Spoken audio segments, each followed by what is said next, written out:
up, everyone? This is Nate, and I am back with another Out of the Theater review, second of the week. This time, I actually went to see the POPES EXORCIST. Now, this was not an early screening. This was a regular screening of a movie that I honestly was not looking forward to. I do love horror films, but I do not love possession, like demonic possession exorcism movie. I should say exorcism movies. It's not because I know a lot of people who don't like to watch them because they're scared of that subject matter or they just find them too scary. That's not the reason why. I can watch them. The problem for me is that I just don't like them that much. They tend to be all very similar, same beats. You can pretty much, I was talking with a friend at work today and I'm like, I bet, and I had not seen the movie or anything. I was like, I bet someone's going to contort their body.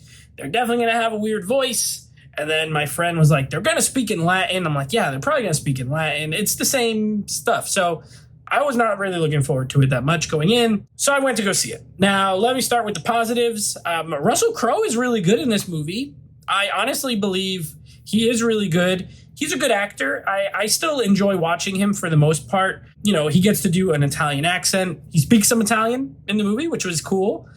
But he committed to it. He definitely did not phone it in. He didn't go into this, horror movie and give like a less than performance just because of it was a horror movie or anything like that. He really did his thing. I thought he was really good. So Russell Crowe, that's a plus. I thought the music was pretty good. The score was pretty good. It fit the mood. It was kind of moody, but it had a cool vibe to it that fit the film that I thought was really good. Other than that, there was one or two visuals here that I thought were okay. There was one sort of scare set piece, I guess, that I thought was pretty decent involving the mother. Of course, we don't do spoilers, so I won't say what happens, but with the mother and the daughter, and they're in separate rooms, and what they did there was pretty cool. I will say that much. Now, on to the negatives. I was 100% correct. 100% correct in what I thought was going to happen, and it all happened in this movie.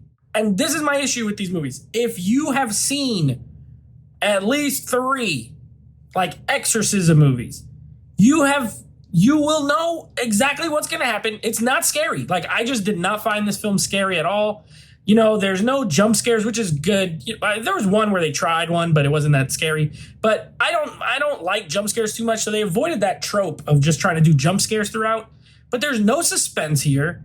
There's no, it's the same old, different voices saying really crude stuff, because it's a demon, so they're gonna, say a lot of F words and B words and all the words. They're just gonna say a bunch of words in a bunch of different voices. And it's okay, I've seen it. Show me something new. And of course, you get some contortion scene and someone crawling on a wall. Okay, show me something new. And you get, writing on the skin, literally everything that you have ever seen in an exorcism movie happens in this movie.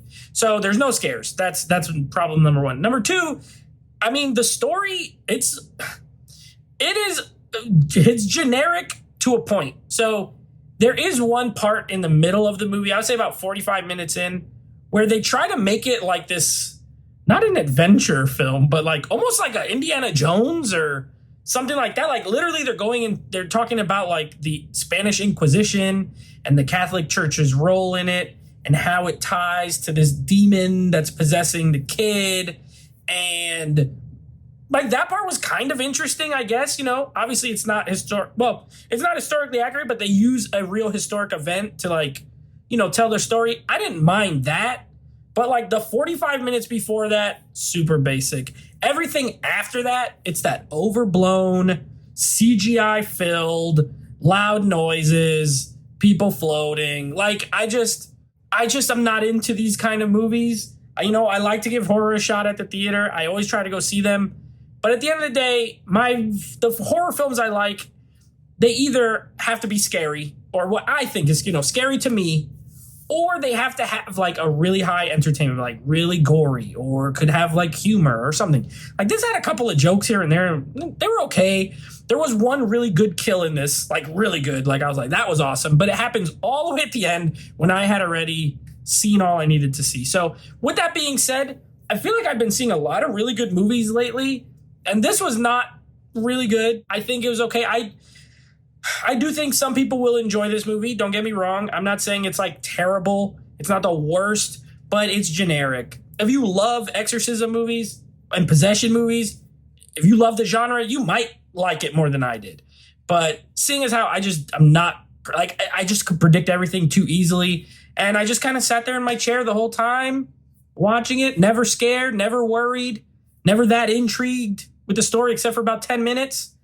And, real good performance from Russell Crowe. I'm going to give this, honestly, I would never watch this again. I will probably give it like a 4 out of 10. That might sound harsh, but at the end of the day, for me, it's just not something that's it didn't work for me that much. So, good performance, good music.